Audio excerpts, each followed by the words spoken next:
going to show you how to connect some of these Nice Apollo photo eye senders and receivers using the BlueBUS system on a 1050 Nice Apollo board. Now these are very easy to configure and to set up.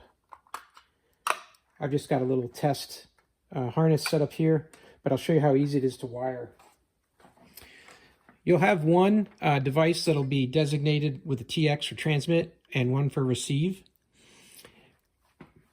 All that's going to tell you is that when you connect your wiring, your receiver one would want to be the one closest back to your 1050 board. To set these in the different configurations to let the board know what you're doing with these photo eyes, you're going to change these dip switches. Well, I shouldn't say dip switches, these jumpers here. You've got basically there's 4 pins, and then you've got 2 jumpers that in the different combinations of up and down, left and right, only one of them, one on the bottom, one on the top. Those different combinations are going to be what tell your system how you're using these photo eyes. And I'll show this on the right side of the screen here, what the manual shows you for the different positions. Okay? The wiring for these, very, very easy. You don't have to care about polarity. You just have to have wires connecting from each.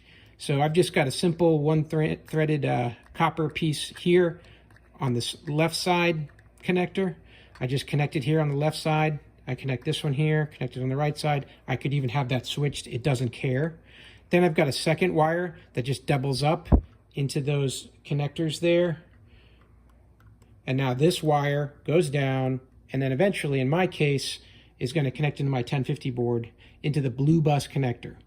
So that's all you have to do to wire these.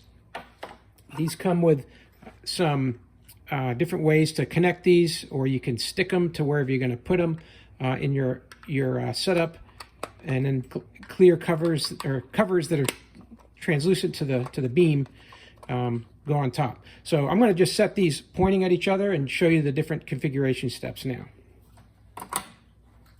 So I'm going to take my connector, plug it into my 1050 board, into the BlueBUS connector here on the right. Then I'm going to power up my board.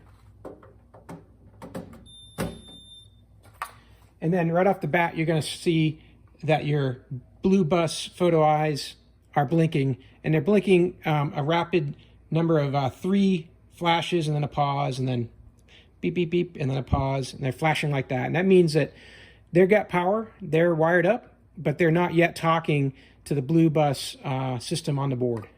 So I'll go ahead and do the learn procedure for the BlueBUS, and then you'll see these flashes are going to change.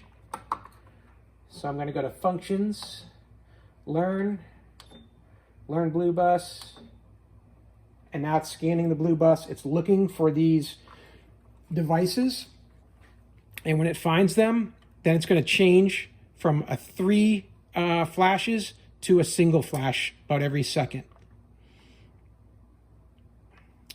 So now if I look at these,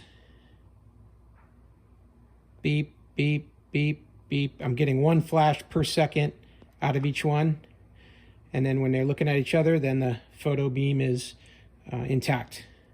And that's it. That's all you have to do to connect up your photo eyes to your 1050 board and to discover them on the BlueBUS harness. Very easy setup, easy to wire. The devices are well made, keeps the water out of them the way that they're set up there. And it's a requirement for these newer boards to have at least one safety device, and this could serve as your safety device for the entry part of a gate. So hey, I hope this video helped, and if it did, please give the video a thumbs up. That'll help other people find it as well. And as always, have a great day.